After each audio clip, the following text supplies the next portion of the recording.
Saya selalu mengingat, ayah saya selalu mengingatkan saya untuk menjadi polisi yang baik, jangan suka memeras, dan jangan suka memakan rezeki orang atau anggota. Saya selalu menerapkan hal tersebut dalam diri saya dan menjunjung tinggi nilai-nilai tersebut dalam berdinas. Selamat sore Tribuners, bersama saya Tria Wulandari. Inilah update berita terkini yang dilaporkan langsung reporter Tribun Network dari lapangan. Saya warga negara Indonesia, saya lebih memilih mengabdikan diri saya di Kepolisian Negara Republik Indonesia sesuai aturan untuk berkontribusi dalam pemerintahan negara di bidang pemeliharaan keamanan, ketertiban masyarakat, penegakan hukum, perlindungan, pengayoman, dan pelayanan masyarakat. Semenjak saya menjadi polisi, saya selalu mengingat, ayah saya selalu mengingatkan saya untuk menjadi polisi yang baik, jangan suka memeras, dan jangan suka memakan rezeki orang atau anggota. Saya selalu menerapkan hal tersebut dalam diri saya dan menjunjung tinggi nilai-nilai tersebut dalam berdinas. Selama berdinas, saya tidak pernah meminta kepada pimpinan untuk mendapatkan jabatan atau berdinas di wilayah tertentu. Saya tidak pernah meminta untuk berdinas di kota-kota besar, walaupun dalam berbagai kesempatan saya bisa meminta untuk berdinas di kota-kota besar ataupun di Pulau Jawa, seperti misalnya saat ayah saya masih berdinas di kepolisian. Saya bisa meminta bantuan ayah saya agar tidak berdinas di kota-kota besar, namun saya tidak pernah meminta untuk diprioritaskan.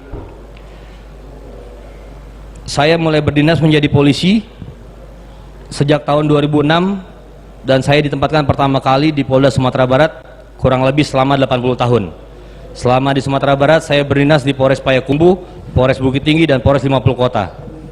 Setelah saya lulus PTIK, saya ditempatkan di Polda Maluku kurang lebih 2 tahun, di Polres Maluku Tengah dan di Polres Kota Ambon. Setelah dari Polres Ambon, saya ditugaskan sebagai anggota di Satuan Tugas Satgas Tindak Pidana Perdagangan Orang, Bareskrim Polri, pada tahun 2017 sampai dengan tahun 2022.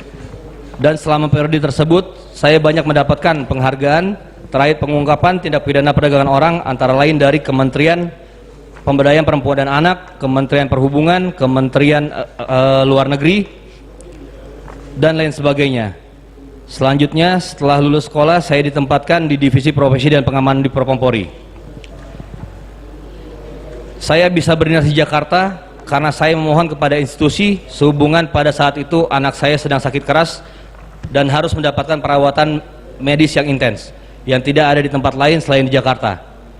Dan permohonan saya tersebut sesuai dengan prosedur, bukan karena pertolongan Pak Ferdi Sambo atau orang lainnya. Majelis Hakim yang saya muliakan, mohon izin, sesungguhnya saya bingung harus mulai dari mana untuk menjelaskan pembelaan saya ini. Tapi saya akan berusaha untuk menyampaikan apa yang saya alami dari awal sampai persidangan hari ini. Mohon izin, pada hari Selasa tanggal 12 Juli 2022, saya dihubungi oleh Cuk Putranto untuk merapat ke Komplek Polri Duren 3, menemani yang bersangkutan di sana. Setelah bertemu dengan Cuk Putranto, yang mana menurut hemat saya saat itu kondisi Cuk Putranto terlihat panik, takut, dan tidak seperti biasanya. Saya tahu itu karena saya teman satu lettingnya, kami kenal mulai dari pendidikan di Akpol dulu.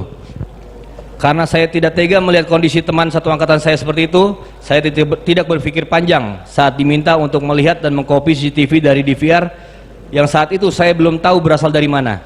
Setelah saya mengcopy rekaman CCTV tersebut, selanjutnya saya bersama AKBP Arif Rahman, Kompol Cuk Putranto, dan AKBP Ridwan Sopolanit menonton rekaman tersebut. Saat menonton, Cuk dan AKBP Arif Rahman kaget dan panik. Saya pun masih tidak mengetahui apa yang membuat mereka kaget